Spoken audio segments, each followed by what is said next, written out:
Hi, and welcome to the next video in my series, Balanced Literacy in the Virtual Classroom, Grades 2 to 5.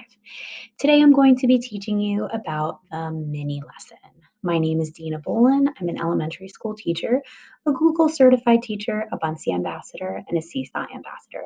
By this point, I want to make sure that you have downloaded or signed up for the 3 tools that I told you about in the very first lesson so that you can go ahead and apply those.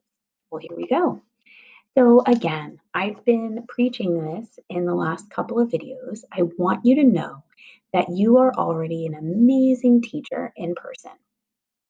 If you are doing balanced literacy and you're applying those ideas into your instruction, you are already doing excellent research-based instruction for your students, and they're really going to benefit. I want you to know that in person doesn't have to be that different from virtual. You can still take all of those great things that you are doing with your instruction in person and easily transform them to the virtual platform. So here's exactly how that's going to happen. So if you think back to your in-person classroom, you'd be probably sitting in your comfy rocking chair or something, and your students would be sitting on the rug or in their desks, and you'd be teaching a 5 to 15-minute mini lesson.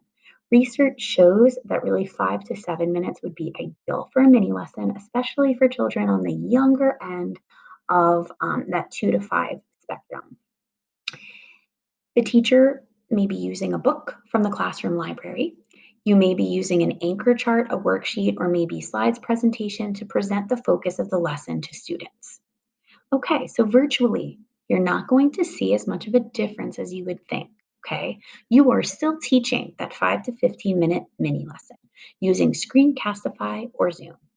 I want to remind you that the free version of Screencastify is going to cap you at a 5-minute video. So what you may have to do is make 2 videos for the mini lesson if it's going to be longer than 5 minutes, or maybe 3 videos, or sign up for the premium version. You can ask your district for a code possibly as well. You may want to be teaching synchronously where your students are right there with you while you're teaching the mini lesson, and that's where Zoom would come in. That's really up to you and your professional decision. Now, just as you might be using a book from your classroom library if you were in person, virtually, you're going to use that digital book from Epic, and you're going to make sure that that's up on the screen for your children, your students to see. You may have used an anchor chart in person. Well, guess what? Virtually, you can still have an anchor chart. You're just going to use Google Slides to present the focus of the lesson to the students. Just as I'm doing here, where I'm teaching you a lesson that's between 5 and 15 minutes long, and I'm showing you information on the screen, basically what you're going to be doing for your students.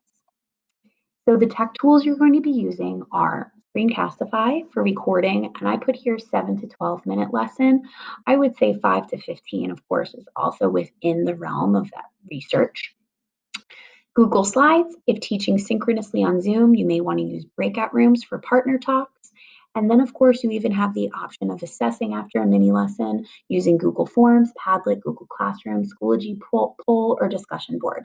I'll talk about assessment more in one of the bonus videos at the end of the series. So here's an example 3rd grade mini lesson. You might project this right onto the screen for your students. Today I want to teach you that when readers begin a new book, they are given some new friends. Readers get to know the characters in the book much like they get to know new friends. They look for how the character talks and acts and what the character is like. You can go back to Suki's kimono, which you've used for shared reading and your students are familiar with, and you can go ahead and teach them this lesson by going back into the book and looking for how the character talks, acts, and what the character is like, showing them how to do that through your mini lesson. That's it. It's exactly what you'd really be doing in person, okay? We're just converting it to the virtual form. You don't have to reinvent the wheel. You don't have to get super fancy. You just have to use these 3 tech tools that I so believe in to be able to conduct that excellent instruction that you know you can do in person virtually. I hope you enjoyed and you join me for the future lessons about the rest of balanced literacy. Thank you.